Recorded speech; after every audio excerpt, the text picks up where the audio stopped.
Entonces, ahora vamos a hacer un resumen. Esta conferencia nace de la necesidad de poder sistematizar la patología que hay en el cuello. Nosotros trabajamos muy intenso en tiroides y de repente empieza a aparecer que un aumento de volumen y uno pensaba que el paciente viene por un nódulo tiroideo y termina haciendo otra cosa. Y a partir de eso se fue construyendo y sistematizando. Y para esto vamos a comenzar hablando, ¿cierto?, de la anatomía y embriología de la tiroides, porque eso nos va a permitir entender mucho mejor lo que sucede, ¿ya? Entonces, la glándula tiroides está formada por dos tipos de productores de hormonas, ¿cierto? Las células foliculares F y las células parafoliculares o células C. Tienen distinto precursor embrionario. El precursor embrionario de las células tiroideas o células T, ¿cierto?, son células endodérmicas que se ubican en la línea media en la cavidad oral del embrión, ¿cierto?, en el intestino anterior. En cambio, las células C son precursores de la cresta neural en los últimos cuerpos branquiales. En la quinta bolsa branquial se ubican las células C o células de calcitonina. Si hacemos una línea del tiempo en la evolución de lo que corresponde, entre el día 20 y 22 del embrión, podemos ver que hay un pequeño engrosamiento del intestino anterior endodérmico que corresponde a este pequeño divertículo o esbozo tiroideo. Posteriormente, en el día 24, comienza la migración caudal de este divertículo que deja un pequeño orificio en el piso faríngeo, también llamado agujero ciego, y este canal, que es el conducto tiroidoso, desaparece entre los días 30 o 40. Esta es una animación, ahí podemos ver el agujero y vemos cómo la glándula empieza a descender hasta su posición final. Si lo vemos nuevamente, ahí está el agujero ciego y va descendiendo por la línea media a quedar finalmente en su posición final. La futura glándula comenzará a expandirse en la semana 7 hacia el lateral, posicionándose delante de los segundos y tercer arco anillos traqueales. Entre la semana 8 y 9 hay una fusión de las células del primordio tiroideo, las células F, con las células de los últimos cuerpos branquiales o células C. Entonces, una pequeña animación, podemos decir que tenemos por un lado un precursor tiroideo y un precursor endodérmico, ¿vimos? Y los precursores de los últimos cuerpos branquiales. Y tenemos que la glándula que produce esta hormona, ¿cierto?, va a descender, ¿cierto?, hacia la cavidad, desde la cavidad oral hacia la cara anterior de la tráquea, aproximadamente en los días entre el día 30 y 40, y finalmente este conducto va a desaparecer. En el día 60, como dijimos, las células de ambos se van a fusionar. Ustedes no saben lo que me costó hacer animación, ¿eh? No es muy bonita, pero fue un trabajo, estos fueron días, no son horas, días. Entonces viene un residente, ay doctor, pues esto es más fácil, chac, chac, chac, listo, se acabó. Ya, en la semana 14 se han desarrollado los folículos y la glándula comienza a funcionar. Voy a saltarme parte de esto, voy a poner énfasis en algunas cosas. Ahí la idea de la anatomía normal es conocer los aspectos anatómicos y las relaciones topográficas, la vascularización, el drenaje linfático y las anomalías del desarrollo. Esta es la glándula normal. Habitualmente tenemos esta glándula endocrina impar que se ubica, ¿cierto?, por la cara anterior del cuello, en el tercio inferior. Es más voluminosa en la mujer que en el hombre, con un peso entre 25 y 30 gramos. Su tamaño varía, pero habitualmente es aproximadamente de 4 a 6 por 2 y por 2 centímetros. Nosotros no medimos mucho la glándula porque en realidad tiene es tanta la variabilidad que es muy difícil hacer un tamaño normal. Tenemos los dos lóbulos y habitualmente cerca de un 30% de la población puede tener este lóbulo piramidal o lóbulo de la Alouette, que es importante reconocerlo y acordarse porque a veces lo dejan en la cirugía. Entonces tenemos esta glándula que cada uno tiene un borde, ¿cierto?, una base y un vértice. Tiene una cara anterior, una cara interna y una cara posterior. Aquí tenemos la imagen, ¿cierto? En la cara interna, básicamente está en relación con el cartílago cricoides, en la parte inferior del cartílago tiroides, ¿cierto?, y los dos primeros anillos traqueales, y la unión de la faringe con el esófago. Por la cara anterior se relaciona con los músculos esternotiroideo, esternocleidoioideo y los músculos anteriores del cuello. y por la cara posterior tiene relación con el paquete vasculonervioso. La vascularización fundamentalmente está dada por la arteria tiroidea superior, que es rama de la carótida externa, la tiroidea inferior, que es rama de la subclavia, y las venas tiroideas superiores e inferiores provienen del plexo tiroideo, que está alrededor de la glándula, y habitualmente van a drenar a la yugular interna. El drenaje linfático no se corresponde con la estructura convencional en las distintas regiones, y esto se puede deber a una red perifolicular de vasos linfáticos con múltiples anastomosis que condicionan que la linfa tiroidea fluya a los diferentes grupos ganglionares linfáticos adyacentes. Se reconocen seis grupos, ¿cierto? El grupo 1 submentionano, el grupo 2 yugular superior, el grupo 3 yugular medio, el grupo 4 yugular inferior, el grupo 5 lateral y el grupo 6 o compartimento central. Esta es la ubicación y la descripción que hacemos nosotros de los distintos grupos ganglionares, y cuando vamos a hacer una etapificación tenemos que decir al cirujano en qué lugar está. Los linfonodos son ovales, tienen contornos lisos, tienen hilios hiperecogénicos con vasos. Hoy día los equipos tienen cada vez mayor resolución y mayor sensibilidad para el Doppler color y permiten ver habitualmente los hilios de los vasos. Vamos a ver la ecografía, cómo se ve la tiroides y la estructura vecina. La tiroides es una glándula homogénea, hiperecogénica respecto a los músculos adyacentes, tiene bordes lisos, está bien delimitada. Aquí podemos ver un corte, ¿cierto? Vamos a ver el lóbulo tiroideo derecho, vamos a ver el istmo, vamos a ver la tráquea y también la arteria carótida común, una a cada lado, y también podríamos ver en un corte aquí, tenemos en la cara anterior, aquí podríamos ver también el esófago, que vamos a verlo en otro corte más adelante. Con respecto a los músculos pretiroideos, podemos ver el esternocleido mastoideo, ¿cierto? Al esternón hasta la apófisis mastoidea. El esternocleido mastoideo, que está por fuera, el esternocleido yoideo, que va hasta el yoides, desde el esternón, ahí está, esternocleido yoideo, y finalmente el esternotiroideo. Esos son los músculos pretiroideos. También podemos encontrar en el aspecto posterior, aquí, los músculos largos del cuello, que está la correlación en la imagen anatómica, músculos largos del cuello, tiroides, carótidas, esófago y músculos pretiroideos. En el corte longitudinal ahí podemos ver el esófago en su ubicación habitual, habitualmente al lado izquierdo, a mover el cuello puede cambiar. Vamos a hacer un diagnóstico diferencial de los nódulos cervicales, he hecho este pequeño repaso de anatomía y embriología. Los nódulos cervicales o masas cervicales ocurren en los distintos grupos etarios en localizaciones específicas y tienen distinta naturaleza. Este esquema es un esfuerzo de poder tratar de ordenar un poco y tener, por ejemplo, el paciente tiene aumento de volumen en la región cervical lateral y tiene 8 años, ya, esa cosa debe ser un ganglio, será un tumor, un quiste branquial, será un linfangioma. Pero si es un adulto y tiene una lesión supraclavicular, será un ganglio metastásico, del fondo de poder uno orientar como radiólogo qué es lo que puede ser. Y en la medida que uno identifica eso, es más fácil hacer los diagnósticos. Entonces vamos a ver por los grupos etarios, vamos a decir el grupo pediátrico, menores de 15 años, el adulto joven, entre 15, 16 y 40, y adulto mayor, en el cual estoy incluido mayores de 40. Vamos a poner adulto nomás, le vamos a cambiar al mayor. ¿Ah? Voy a cambiar el mayor, no puede ser esto, no me he dado cuenta, ya. La localización, ¿qué es esto? ¿Ah? Ya. La localización de la masa del cuello puede ser en la línea media o puede ser lateral, en el triángulo anterior o el triángulo posterior, como vamos a ver más adelante. Y la naturaleza, ¿cierto? Finalmente serán congénitas o el desarrollo, pueden ser inflamatorias o infecciosas o tumorales, ya sea benignas o malignas o lesiones traumáticas. De acuerdo a la localización, vamos a ver las lesiones que se ubican en la línea media, ¿ya? Vamos a ver las del triángulo anterior que están entre la línea media y el borde anterior del esternocleido mastoideo, y el triángulo posterior que se ubica por detrás de la región supraclavicular, el esternocleido mastoideo, y detrás de esta hasta los músculos de la nuca.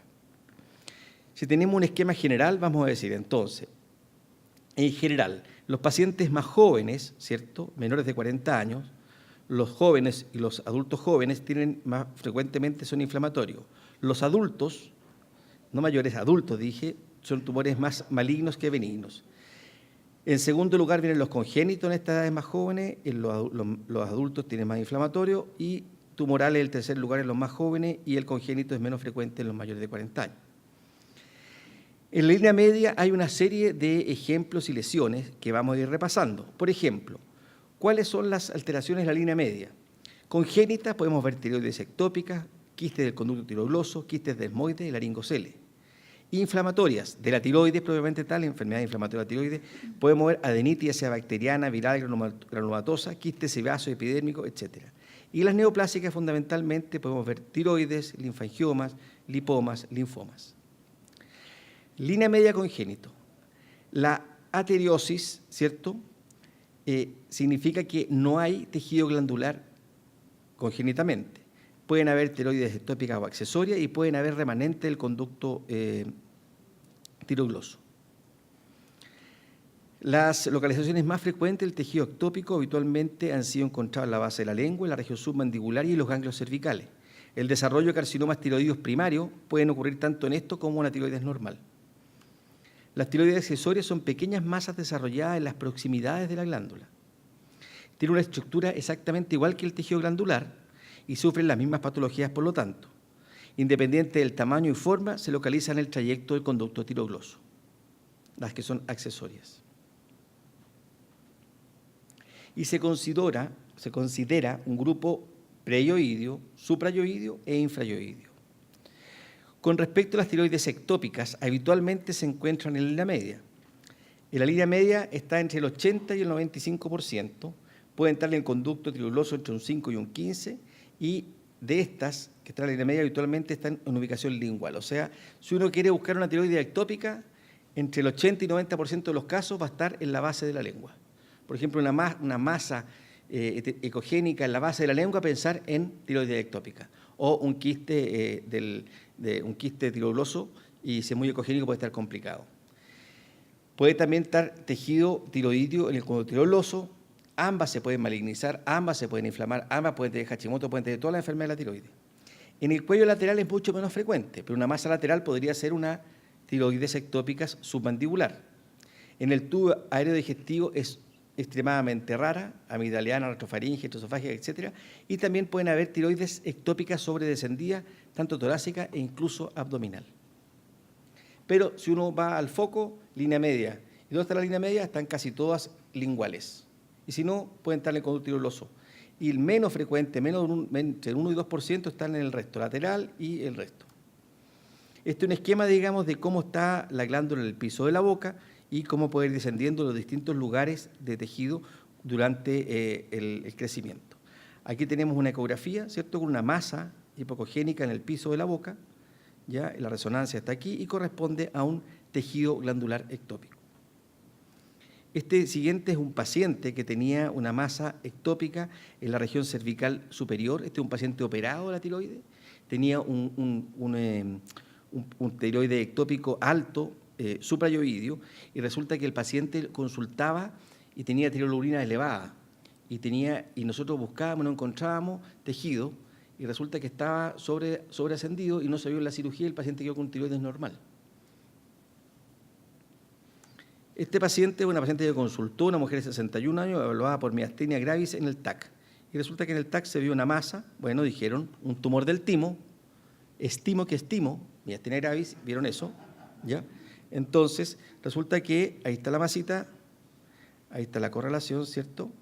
Y me tocó a mí hacerle una ecografía y le encontré, por un lado, le encontré un quiste coloideo simple y le encontré una muesca, fíjense ahí, una muesca en la línea media de la tiroides. Ahí faltaba tejido tiroideo.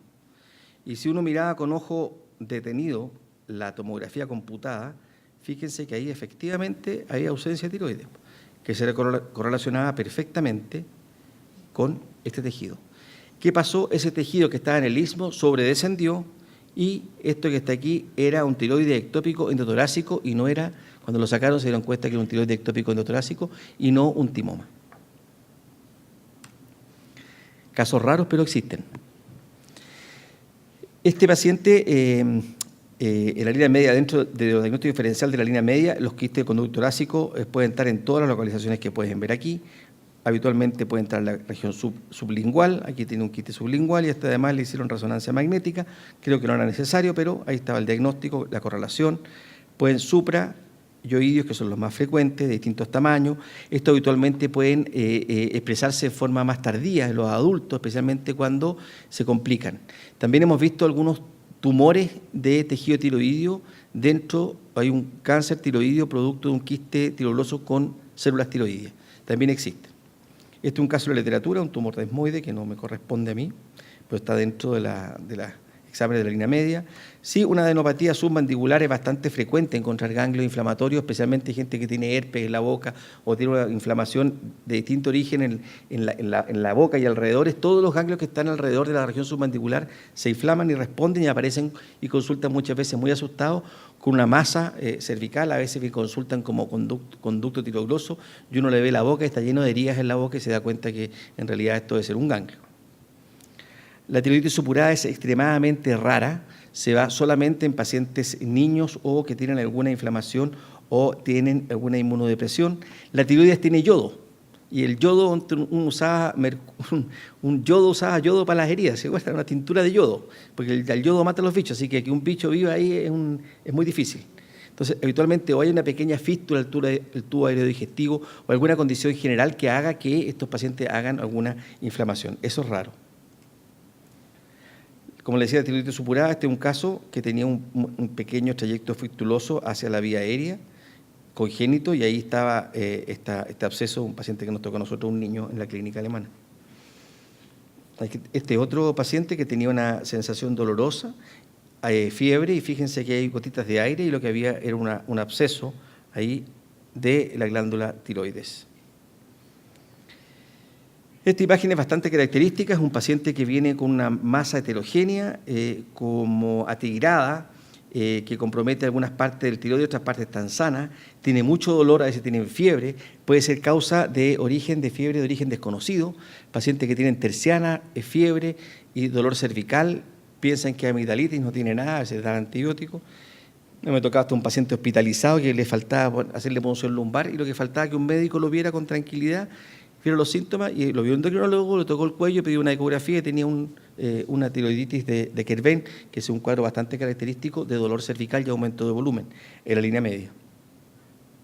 También pueden haber otras causas de tiroiditis, como la enfermedad de Graves, que es una masa pulsátil, ¿cierto?, que tiene la característica de estos flujos de alta velocidad que superan los 120 centímetros por segundo. La presencia de neoplasias benignas, lo más frecuente en los tiroides, son los quistes de distinto tipo, un quiste simple, un quiste con patrón en rejilla o panal de abeja, ¿cierto?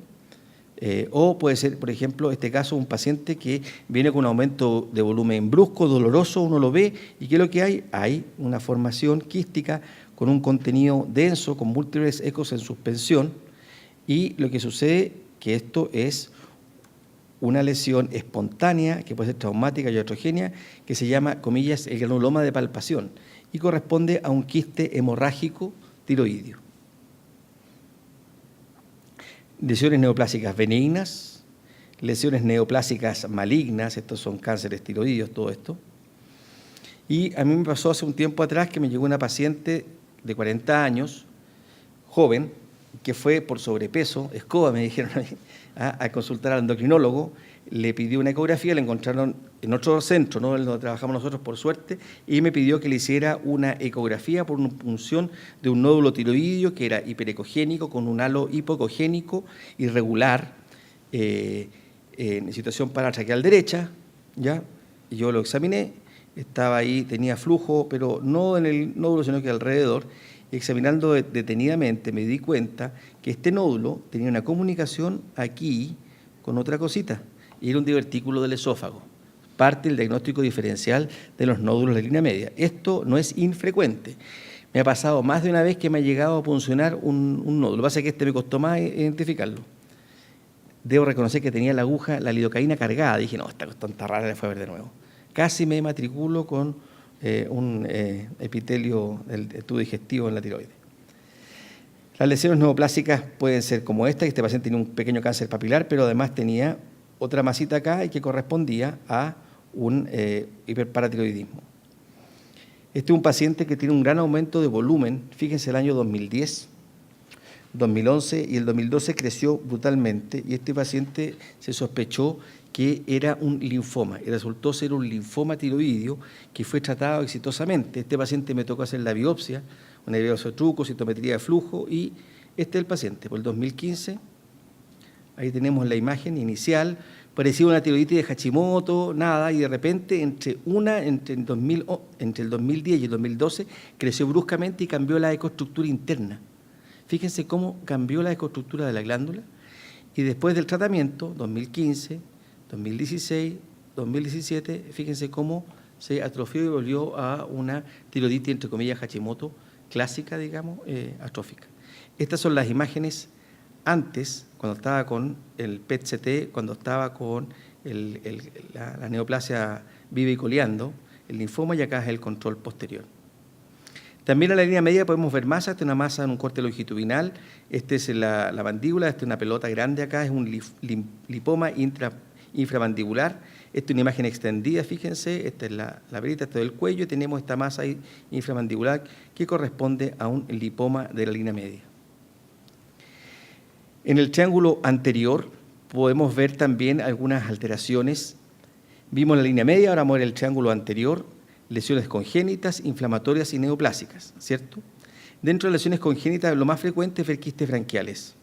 Y también pueden haber cerebroneuropatías parótidas y submandibular, que son ganglios, o sea, cálculos que se distienden. El paciente dice que está comiendo y aumenta de volumen y uno puede ver un cálculo en el piso de la boca o en el conducto a la salida. Habitualmente estará en la salida o en el piso de la boca, o se puede recorrer todo el trayecto con bastante facilidad con ultrasonido. Vamos a ver las adenopatías, que son de distinto tipo, y también vamos a las neoplásicas. Lo más frecuentemente podemos ver ese lipoma, linfoma y ganglios metástasis. Este es un paciente que tenía una masa hipocogénica, la pueden ver ahí, y correspondía a un quiste branquial. Este es un quiste branquial que está complicado, el paciente viene con fiebre, aumento de volumen.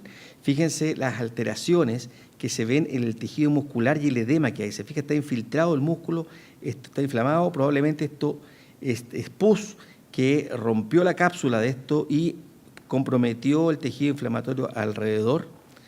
Hay zonas avasculares y la correlación con la resonancia magnética es muy clara. Este es el quiste y estos son los músculos que están inflamados e infectados. Vimos que en el cuello lateral pueden haber algunas lesiones, como por ejemplo la tiroides ectópica. El cuello lateral, este es un paciente que tiene un aumento de volumen cervical en crecimiento el último año, ausencia de tiroides en el lugar habitual. ¿Y qué es lo que había en esa zona? Había una tiroides en ubicación submandibular con varios nódulos multilobulares. El mayor de los nódulos tenía 3 centímetros, o sea, tiroides ectópica. Este es un ganglio que está en adopatía intraparotidia. Esto a veces es diagnóstico de diferenciación de tumores de la glándula, sin embargo tiene un hilio, ¿cierto? Y se ve un proceso inflamatorio y uno puede hacer el diagnóstico diferencial.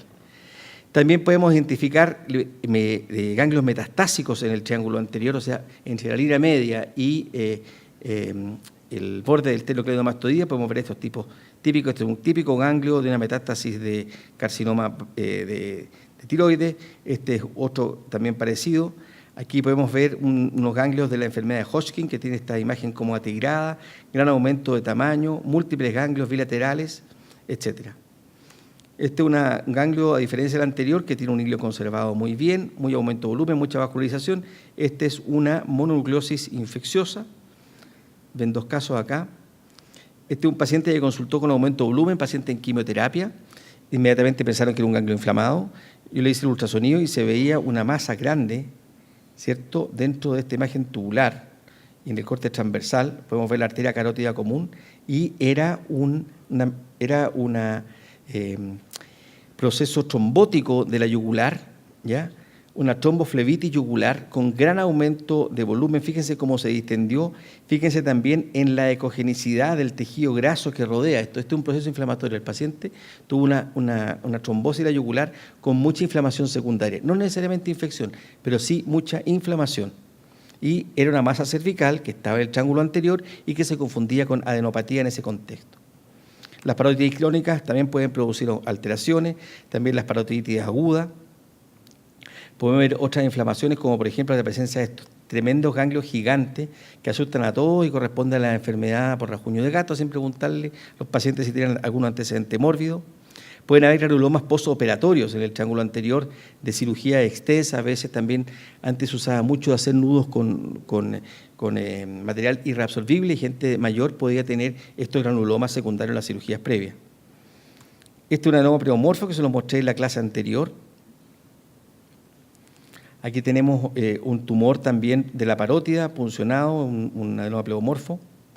Este paciente consultó con un aumento de volumen, fíjese en el cuello, un ganglio, ¿ya? Y resulta que este ganglio que está aquí, que es metastásico, si uno se fija, tiene una cosita ahí, y era un melanoma, y este era un ganglio metastásico de un melanoma. Mala cosa. Esto le mostré la carótida, ¿cierto? A los que vinieron a la clase carótida van a ver un tumor ahí en el glomo yugular, ¿cierto? Este es el tumor, la vascularización, y corresponde a una lesión que se ubica en el paquete vasculonervioso en el triángulo anterior. Finalmente, en el triángulo posterior vamos a ver lesiones de tipo linfangiomatosa, adenopatías de distinto tipo, tal como lo he visto, quistes epidérmicos, también pueden haber lipomas, linfomas y metástasis de la cadena posterior nasofaringea del cuero cabelludo, y supraclavicular es un sitio habitual de metástasis de lesiones que están dentro del tórax e incluso en el abdomen. Este es un paciente que tiene un linfangioma en el cuello, este otro paciente con una adenopatía metastásica, adenopatías inflamatorias con calcificación, esto corresponde a una tuberculosis. El paciente con aumento de volumen, consulta en este aumento de volumen en el triángulo posterior, y lo que tenía era un quiste epidérmico infectado, inflamado. Otro paciente con otra masa, tenemos aquí una masa cervical, corresponde a una metástasis supraclavicular de un adenocarcinoma pulmonar. También es una lesión, fíjense que está la clavícula, la subclavia está desplazada por esta masa, y era una metástasis supraclavicular de un cáncer de tiroides. Este se lo mostré en el caso anterior. Finalmente, para despedirme, quiero decirle un par de cosas. Con respecto al tiroides, recordar siempre la localización, la edad y el origen. Edad, menores de 15, entre 15 y 40, mayores de 40. Segunda ubicación, línea media, triángulo anterior, triángulo posterior, y origen congénito, neoplásica o inflamatoria. Esas son las cosas que quiero que recuerden de esta conferencia, y ha sido un placer haber compartido con ustedes, y esperemos nos podemos ver en alguna otra oportunidad, y si pueden visitar Chile no dejen de hacerlo. Voy a dejarles mi email, igual que mi apellido, pero @alemana, para el que me lo pidió por ahí. Ahí está, jniedman@alemana.cl. Si alguien tiene alguna consulta, alguna pregunta, podemos resolverla ahora. Si no, ¿vamos a ver algo? Vamos a la paciente ya. Vamos a ver una paciente. ¿Cierto? Con un nódulo ahí espongiforme. ¿Ya? En corte transversal. Giro un poquito hacia mi lado. Y el otro lado, vamos a ver si hay algo. Lo mismo. Ya, o sea, TIRATS 2. ¿Ya? Vamos a mirar la carótida aquí, en longitudinal. Giro un poquito al lado izquierdo. La carótida. No, porque no tiene síntomas, así que no le vamos a hacer nada. Está aquí, aquí, aquí. La bifurcación carótida interna sin ramas, y la carótida externa con ramas. Una es más anterior, la otra más posterior. Y lo que vamos a hacer aquí en transversal, vamos a ver que una es más permanente que la otra, ¿cierto? La que es más permanente, ¿dónde está?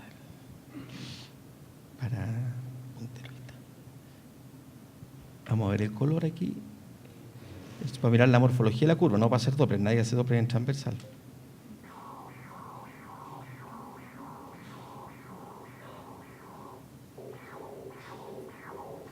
¿Escuchan? Bueno, más fuerte el sonido, ¿eh? El sonido.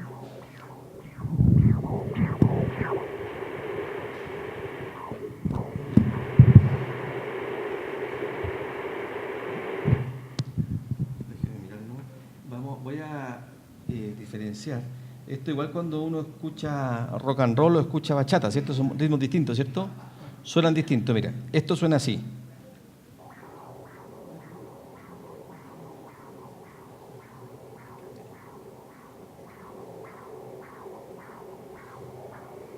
Este es el sonido.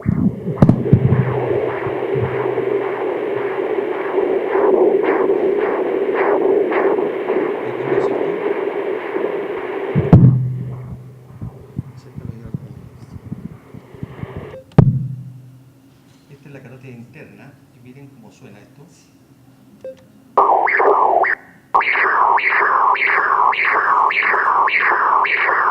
a movernos a la carótida externa.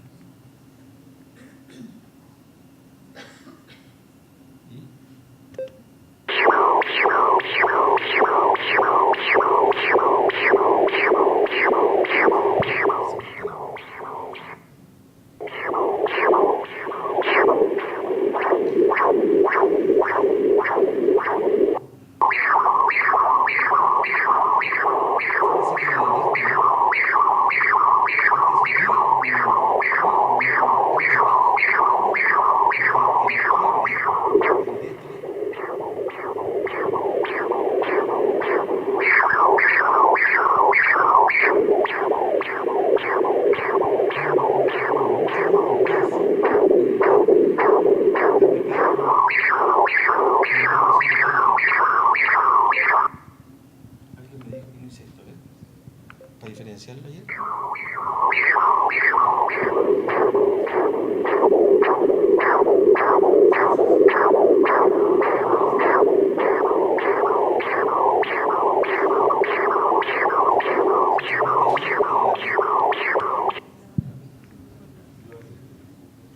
Y lo que podemos ver acá es que efectivamente, fíjense las articulaciones, cómo están ahí. No se usa ultrasonido para mirar las discopatías, pero sí puede haber un poquito de irregularidad en la cortical. Pero este no es el método de imágenes, pero se puede ver ahí, tal como dice la paciente. Y finalmente vamos aquí a aprovechar de mirar la vertebral. Ahí está la arteria vertebral. Vamos a mirar ahora la submandibular. Glándula submandibular, glándula parótida con su porción profunda,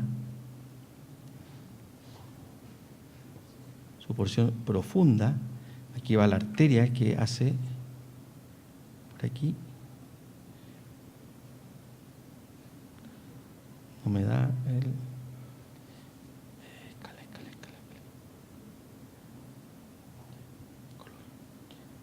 Y la porción superficial con su porción, aquí va, en la porción geneana que está acá y que llega, como pueden ver, casi a la mitad de la cara, hasta casi el pómulo. Entonces pueden haber nódulos de la parótida en esta zona y ahí está donde desemboca el conducto Stenón en esta zona, donde en el segundo molar, ahí. Por otro lado, la submandibular tiene su conducto que no se ve habitualmente y que viene por este borde ahí, se profundiza después y en el piso de la boca, por aquí desemboca en el piso de la boca. Veamos la otra glándula submandibular, un poquito hacia mi lado. Ahí está la otra glándula submandibular, la glándula parótida. Nosotros cuando hacemos ecografía de tiroides habitualmente vemos todos los compartimentos. Si alguien tiene alguna duda, aprovechamos. ¿Ah? Ahí está bien, tiene punto. Vamos a ver. Gira un poquito el lado. Entonces vamos a ver si aquí en el cuello hay unas cuestiones que se llaman nervios. ¿No? En el plexo braquial, ahí está la apófisis, ¿ya? Y ahí están haciendo, como en esa copita, ahí está la ramita del plexo braquial, una, ahí viene la otra, 1, 2, y ahí viene la otra, 3. Y aquí están formando el plexo braquial. Ahora, uno obviamente no va a poder ver las compresiones que están distales, pero sí podría eventualmente ver alguna alteración, un neuroma, alguna alteración significativa en los nervios y los músculos de la zona. Los ganglios locales se ven bien, no se ven adenopatías, se ven quistes coloides, tiroides sin ninguna cosa especial. Los quistes tiroides, estos que están acá, son bien característicos, ya tienen flujo importante, habitual. Lo raro es que no tengan, sería raro que no tuvieran flujo. Y ahí está, esto no está para tiroides. Veamos otro inductor. Tiroides, pongámosle tiroides, ¿viste? Tapa carotida. Se nota inmediatamente que no estaba tiroides porque el setup no es. Ahí tenemos el setup. Ahora vamos a ver el color y vamos a ver cómo tiene, ¿ven? El flujo en la periferia del centro, característica de los nódulos tiroideos coloideos.